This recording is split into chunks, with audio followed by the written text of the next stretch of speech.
Story 1. I've been with my wife for over 7 years. 7 years of shared dreams, laughter, and the occasional argument over who left the dishes in the sink. But lately, things felt off. Every evening she'd come home from work, looking drained, always too tired for any intimacy or even a simple chat. Work's been hectic. She'd say, brushing off my temps to reconnect. You know how it is with the new project and my boss piling on the pressure. But something didn't add up. A gut feeling, an intuition, call it what you will. So I did a little digging. Turns out she'd been clocking out at least 30 minutes after her colleagues every single day. Now, I'm no Sherlock. But when your wife's overtime doesn't reflect on her paycheck and her exhaustion doesn't match her official work hours, questions start to form. Here I am, sharing this on Reddit. Not for pity, but to looking for help. I figure it out. How would you behave in my situation? I am thinking to go to talk with her boss, but I am scared to make a mess with her job. Update.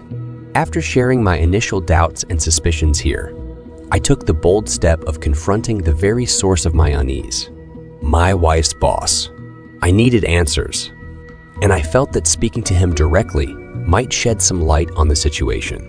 I walked into the office, and after introducing myself, I asked for a few minutes of his time. He looked a bit taken aback, but agreed. In the privacy of his office, I laid out my concerns, trying to keep my emotions in check. After a moment of silence, he looked me straight in the eyes and said, "Yes, we've been intimate after work." The weight of his confession hit me like a ton of bricks. But before I could react, he quickly added, "But it was mutual." She never resisted. I was so angry and shocked, I left his office and headed straight home to confront my wife. When I recounted the conversation with her boss, she became hysterical. Through her tears, she admitted to the liaisons, but insisted that she felt forced into it. She described how he would corner her, use his position of power over her, and how she felt trapped, fearing for her job and our livelihood. The revelation has left me reeling. I am deep concerned for her. We have a lot to work through, and trust needs to be rebuilt. But right now, my primary concern is supporting my wife and ensuring she's safe. Final update. It's been a whirlwind since my last update. Despite the pain and confusion, I needed clarity, and I was determined to get to the bottom of things. Fueled by anger and a desperate need for the truth, I found myself once again at my wife's workplace, standing outside her boss's office. I demanded answers, a clear and unambiguous account of what had transpired between him and my wife. He reiterated the same story he had told me before, but this time, sensing my skepticism, he offered something more concrete: security footage. I was hesitant, but I needed to see for myself. The footage was clear. It showed my wife and her boss on multiple occasions, their interactions unmistakably intimate and, contrary to her claims, entirely consensual. The realization hit me hard. The woman I had loved and trusted had not only betrayed me, but had also tried to paint herself as a victim. The pain of betrayal is one thing, but the added layer of deceit was too much to bear. I made the heart-wrenching decision to leave her. Trust, once broken, is nearly impossible to rebuild, especially when built on a foundation of lies. Thank you to everyone here for your support, advice, and understanding. Wow, what a roller coaster of emotions that story was. Can you imagine the weight of finding out such a truth? Question for you all. If you were in his shoes, would you have also gone to the boss? Or would you have handled it differently? Share your thoughts in the comments below. Now, let's dive into the next story. Story 2. Karma got it back for me. My ex who cheated with my best friend is now destroyed. I just found out about this subreddit, so I finally have a place to tell the story that was the most terrible experience in my life, and just recently turned into a blessing and an infinite spring of joy whenever I think about it. The downfall. I used to date this girl from when I was 19 until I was 21, and we were getting very serious.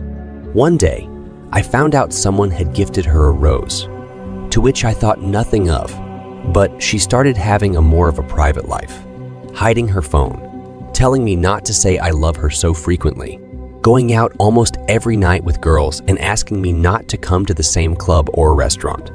Well, one night I decided to pass by the bar she was at and saw her with another dude.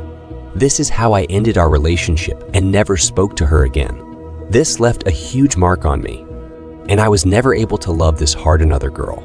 Now, we fast forward 4 years from the breakup, which comes to about 2 years back from today's time. This is where my group of 5 childhood best friends come into play. We are all the same age and know each other since we were 7. One day, a friend of this group messages a MILF nail artist from town who is 19 years older than us and has a 15-year-old daughter. The MILF's name immediately rings a bell in my head, as I remember she is the same nail artist my ex-GF used to go to every month. To keep it short, nail artist and my ex-GF have become very good friends throughout the years. My friend has the MILF hanging out in our group behind my back, and one time I don't get invited to a party where the MILF's +1 is my ex-girlfriend. This is when I quit my friend's group and lost all my friends. I am left alone and betrayed by the same people I grew up with, and we even worked together on the same business.